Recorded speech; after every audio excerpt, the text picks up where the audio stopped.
V imenu Očeta in Sina in Svetega Duha. Amen.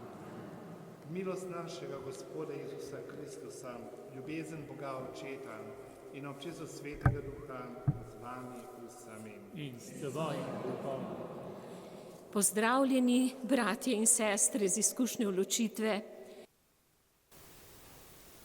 Ker smo v mesecu oktobru, mesecu rožnega venca, ko je bilo rečeno, molitev naj nikoli ne ugasne, tudi molitev, mesec molitve. Hkrati pa je sobota, ko nas posebej spremlja Marija, Božja mati, se spomnimo kot Marije, naše matere, matere Cerkve in Marija, mati družin. In zato se obrnimo na Gospoda in prosimo za usmiljenje in za odpuščanje naših grehov. Molimo. Vsemogočni Bog, zaupamo v varstvo Device Marije. Po njeni preprošnji naj bomo že tukaj rešeni vsakega zla, v nebesih pa deležni večnega veselja. Po našem Gospodu Jezusu Kristusu, tvojem Sinu, ki s teboj občestvo Svetega Duha, živi in kraljuje vekomaj. Amen. Alleluja, alleluja, alleluja.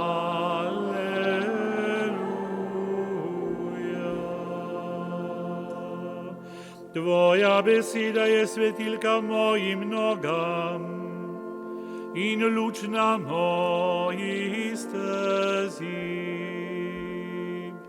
Alleluja, alleluja, alleluja.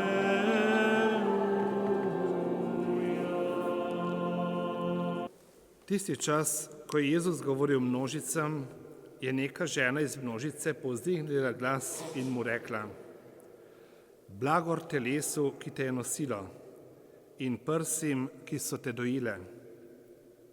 On pa je rekel: Da, še bolj pa blagor tistim, ki Božjo besedo poslušajo in ohranijo. To je Kristusov evangelij. Hvala tebi, Kristus.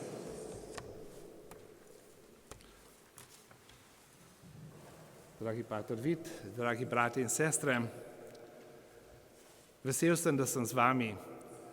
Ko ste vi veseli, da smo skupaj, sem tudi jaz vesel, da sem z vami prvikrat, z vami kot skupnostjo razvezanih v cerkvi. In že 21 let od ustanovitve tega, in lahko bi rekli, to je kar eno sinodalno dogajanje.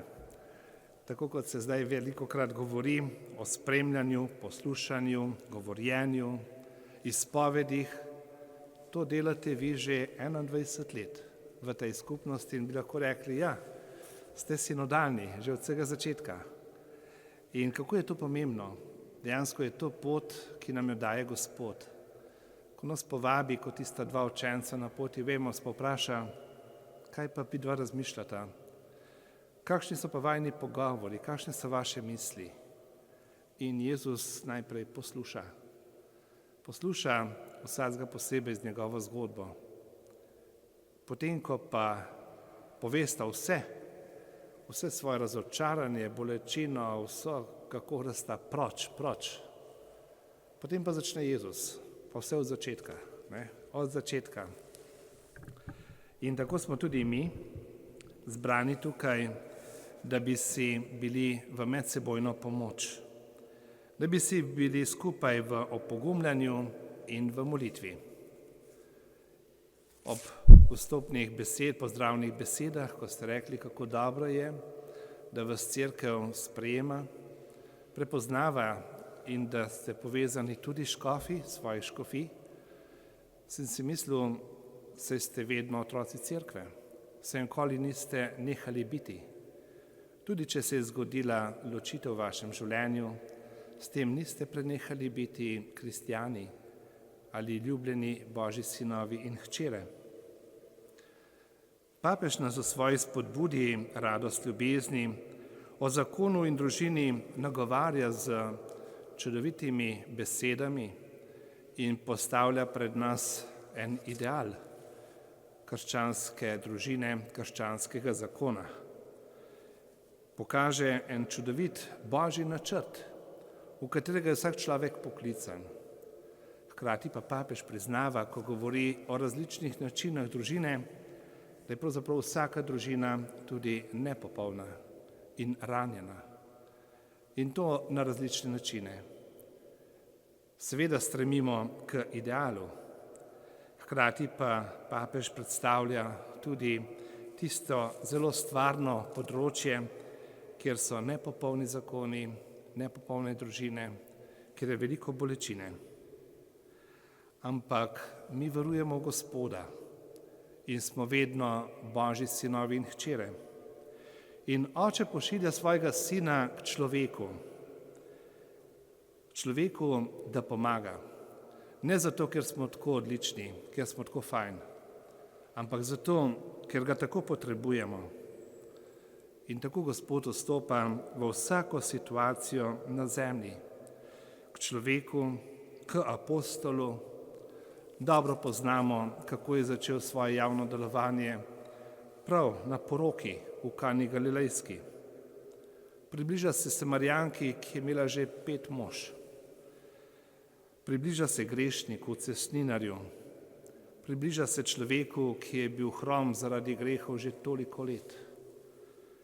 Približa se preganjalcu Pavlu, ko pade s konja in prepozna, najprej oslepi, potem pa prepozna Božjo luč in Božjo moč. Tudi k razbojniku se je obrnil, ko je visel na križu in mu rekel, še danes bo z menoj v raju. Kako čudovito je prav to vedenje in zaupanje, da Gospod ne spregleda prav nobenega. In pravzaprav pred njim se vsi čutimo nebogljeni, grešni in potrebni usmiljenja. In tako kot Jezus stopa k človeku, nas tudi potem zavezuje, da bi cerkev, njegova skupnost, ker je on glava, tudi poskrbeli in spremljali svoje najslabotnejše otroke. Tiste, ki trpijo in so zaradi izgubljene ljubezni, in da bi jim lahko vlivali upanje in zaupanje. Vesel sem in hvaležen, da že od leta 2019 vsa skupnost obstaja že 21 let, od leta 2019 pa je skupnost Srce tudi del urada za družino pri Slovenski škofovski konferenci, da smo tukaj tudi na najvišji ravni povezani in se čutimo cerkev. Hvala vsem, ki služite in delate v podpornih skupinah, vsem, ki sodelujete v delavnicah in seminarjih, tako kot danes, ali pa vsem tistim duhovnikom in še drugim, ki duhovno spremljate drugega. Kako je to pomembno? Vsi tukaj se zavedamo, da potrebujemo Boga, ki daje odpuščanje, celi rane, odpira vrata v novo življenje. In potem ob teh božjih sadovih, ki jih lahko sami doživljate v skupnosti Srce, tudi vaši otroci in vaši najbližji dobivajo sadove te božje ljubezni in božje bližine. Pa se na kratko zaustavimo tudi ob današnjem evangeliju, ob božji besedi, ki smo jo poslušali. Tukaj vidimo ženo v množici, ki občuduje Jezusa. Zamislila se je, kako čudovit prerok, kakšen človek, ki tako znanja, kako ponosna je njegova mama, blagor tej mami, ki ima tazga sina. Gleda v Jezusu najbrž ideal otroka, ideal sina, ideal človeka, ki se približa. In pogledamo, kaj pa Jezus reče.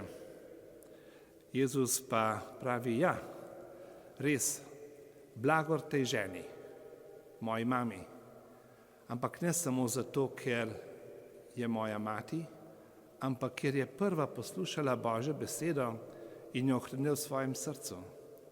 Je sprejela besedo, ki je meso postala in med nami prebivala. Zato je Marija najprej in še najbolj blagrovana. In potem seveda tudi, ker je rodila Jezusa.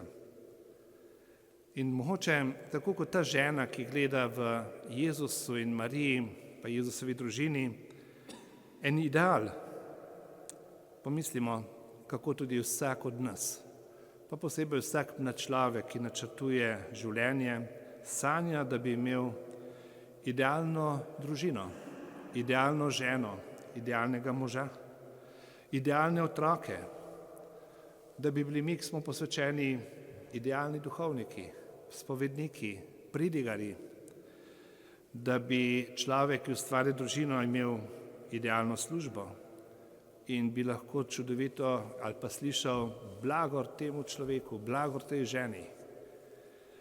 Pa se včasih zgodi, da ni tako. In Jezus nam tukaj prihaja naproti tudi v tem evangeliju, ko pravi, blagor pa še bolj pa blagor tistim, ki Božjo besedo poslušajo in ohranijo. In tukaj smo pa tudi vsi mi postavljeni v ta blagor. Tudi od nas odvisno, koliko odpremo ušesa in damo priložnost, da slišimo besedo. In kaj potem tudi od te besede ostane v našem srcu in v našem življenju.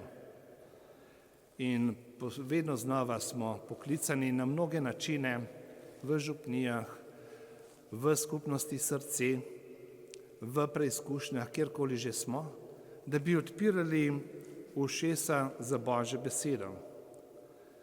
Za to besedo, ki je močna, ki je polna Svetega Duha. Danes dopoldne sem imel 2 birmi, eno pri Svetem Lenartu, drugo pa v Sevcah, in smo se pogovarjali, pa sem pridigal tudi o tej moči Svetega Duha, ki prihaja nam v pomoč, zato da nam daje spremeni srce iz kamnitega v čuteče meseno srce, zato da nam da tolažbe, sprejemajo tolažnika in sprejema darove Svetega Duha, da bi mogli odpirati ušesa za Božjo besedo. Ja, tudi vi se spomnite svoje birme, dobili ste darove, dobili ste moč Svetega Duha in verjamem, da deluje v vašem življenju. Če slučajno kdo kaj pozabil na te darove, prosim, da jih ponovno uporabi. No? Škoda bi bilo, ne? Da imamo zaklad, pa smo pozabili nanj.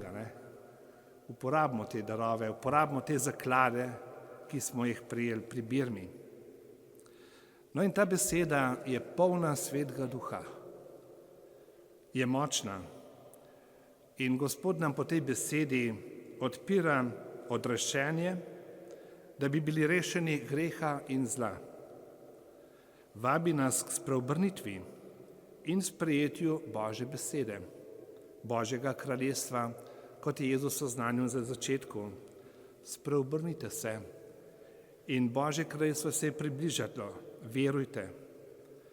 In tako ta beseda govori o prihodu, o moči in o delu Jezusa Kristusa.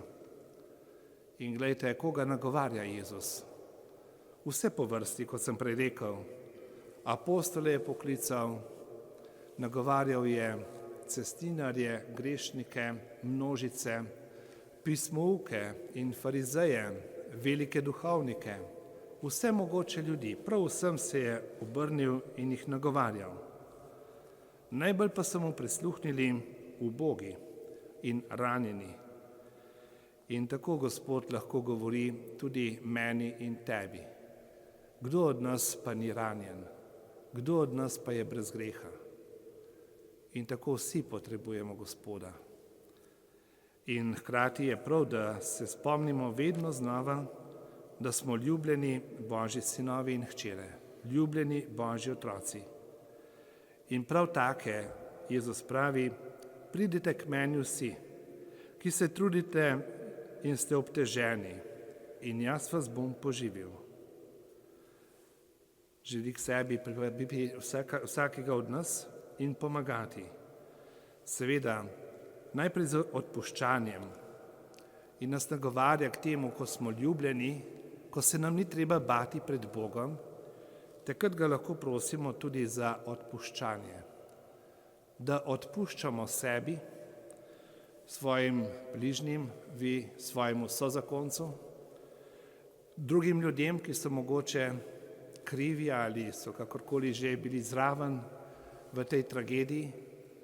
Tukaj so lahko dolge zamere in težke stvari.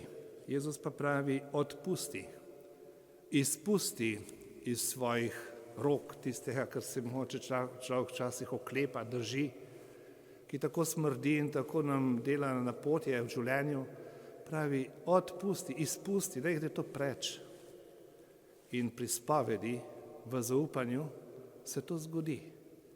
Ko nam Bog odpusti in se lahko znebimo te smrdeče gnojne kepe našega greha, naše krivde in to izpustimo, odpustimo in damo proč. Ni treba, da bi zamere vlačili skozi leta in leta. Zakaj? Čist brez potrebe, nepotrebno trpljenje. In Gospod nam daje vedno znova tudi priložnost in moč, da storimo ta korak, ki ni lahek. Se ne zgodi v trenutku, ampak morda je potrebna dolga priprava.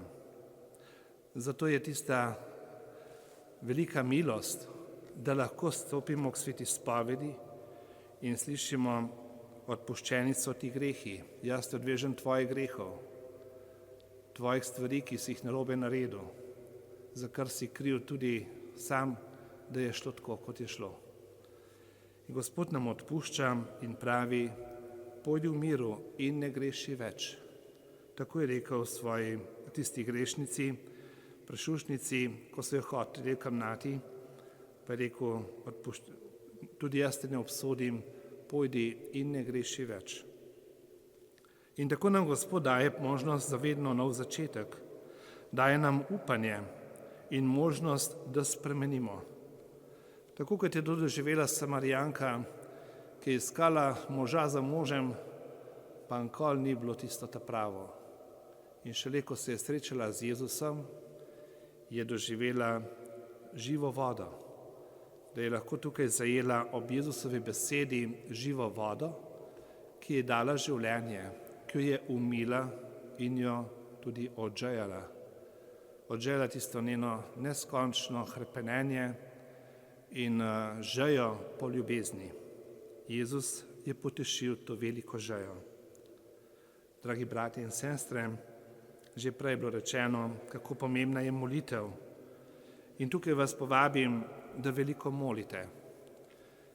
Pa ne samo rožni venec, saj smo delali v mesecu rožnega venca, ne? Ampak da molite tako, da se pogovarjate z Gospodom, da klepetate z njim. Mogoče se v naši glavi vrtijo mnoge misli, pa se včasih rečem, pa zakaj bi sam pri sebi premišljeval? Zakaj ne bi premišljeval s teboj, Gospod? Zakaj sam s seboj? Pa dajva premišljevati v dvojini, ne? V slovenščini imamo tako čudovito možnost dvojine. Drugi narodi imajo vsi množino, mi pa dvojino. Ne? Pa si rečem, Gospod, kaj pa zdaj naredila? Ne? Ne vem, take čisto vsakdanje stvari. Gospod, pomagaj mi najti parkir plac, ne? Da ne bom ne vem koliko časa zgubil. Take osnovne malenkosti bi rekel. Ali pa tiste velike življenjske zgodbe, da jih ne premileva človek sam s seboj, pa se vrti v neskončnem krogu okrog sebe, ampak da vse to govori in se pogovarja skupaj z Jezusom v dvojini.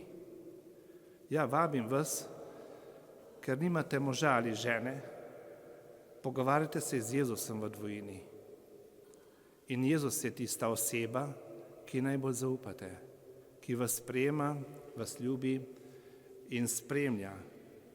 Namesto tistega, ki bi vas lahko tudi poročeni, naj se tako pogovarjajo, ali pa tisti, ki imajo zakon, ki lepo teče. ampak vi pa še mogoče posebej. Tisto, kar vam manjka, ne vstopa Gospod noter. Da bi Gospod bil vaš sogovornik, vaš tisti, ki vas čuti z vami, ki vas ne sodi, ampak vedno znova dviga. In skupaj z Jezusom vas vabim, brate in sestre, da se obračamo tudi na Marijo, ki jo tukaj tale žena blagruje, ki je naša mati, mati cerkve in mati družine.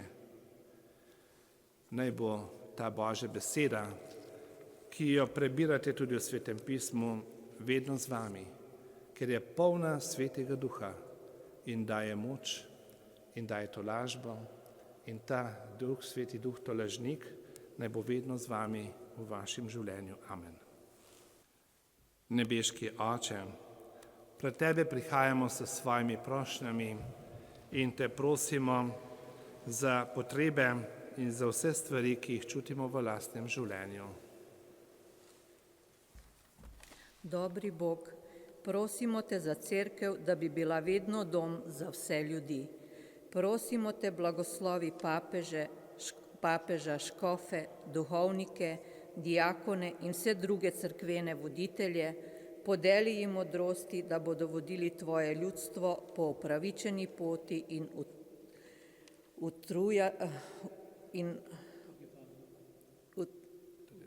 utrjevali njihovo vero, da nam bodo zgled svetosti.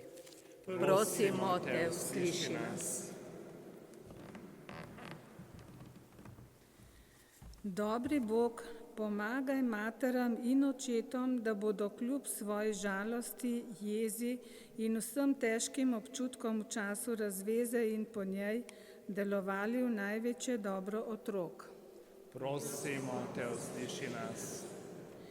Prosimo Te, blagoslavljaj starše, da bodo znali in uspeli z ljubeznijo najti pot do svojih odtujenih otrok. Prosimo Te, usliši nas. Starim staršem in vnukom podeli dar, da bodo vedno drug drugemu v veselje. Prosimo Te, usliši nas.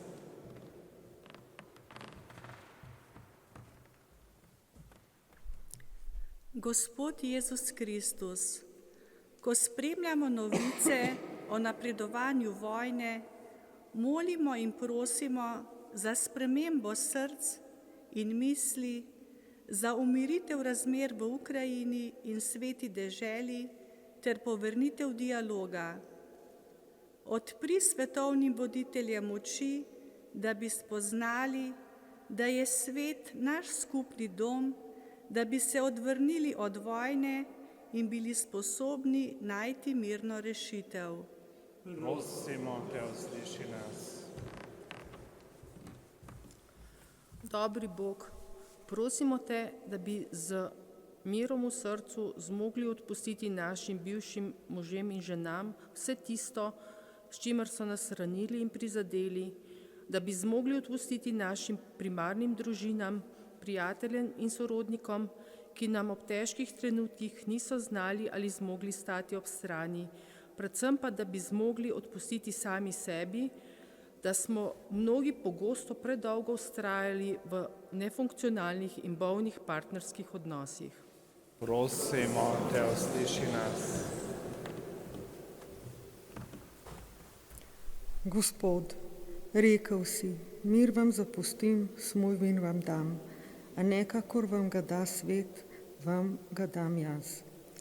Gospod, prosim Te, da nam daš svoj mir za moč odpuščanja, sprave in novega začetka. Prosimo Te, usliši nas.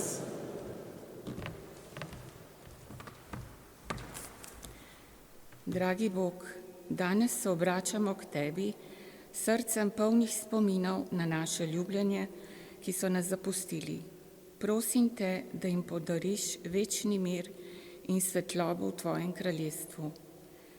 Naj njihova duša najde spokojnost, nas, ki ostajamo, pa naj tolaži ljubezen, ki so nam jo zapustili.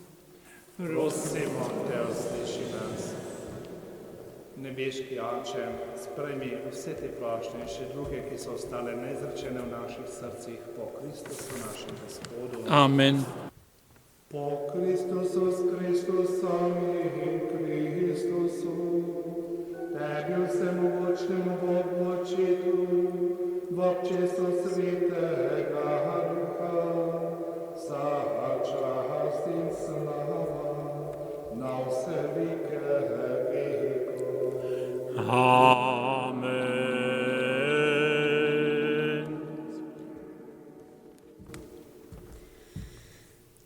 Ime našega letošnjega srečanja se glasi Plamen upanja in molitve. Kaj potrebujemo mi, ločeni, razvezani, ki smo izgubili svoje dostojanstvo v naših zakonih?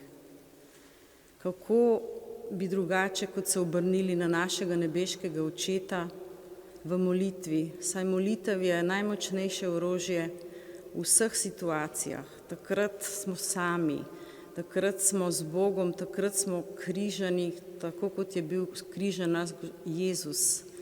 In v tisti samoti se obrnimo na njega, na našega nebeškega Očeta in ga prosimo, da ne bi nikoli obupali in da bi ta prostor zavedno bil prostor, kjer se bi srečevali in si povrnili svoje dostojanstvo.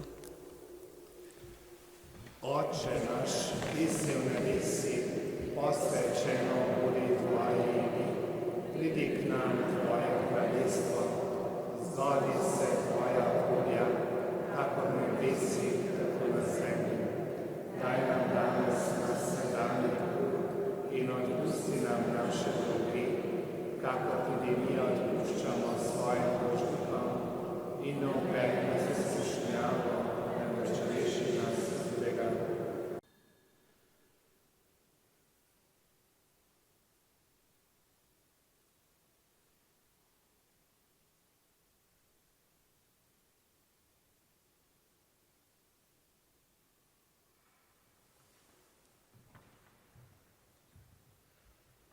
Molimo. Dobri Oče, okrepil si nas z veličavnimi skrivnostmi, ko obhajamo spomin Božje Matere Marije, me se veselimo sadov tvojega odrešenja, po Kristusu našem Gospodu. Amen. Gospod z vami. Blagostaj vas vsemogočni Bog, Oče in Sin in Sveti Duh. Amen. Pojdimo v miru. Bogu hvala.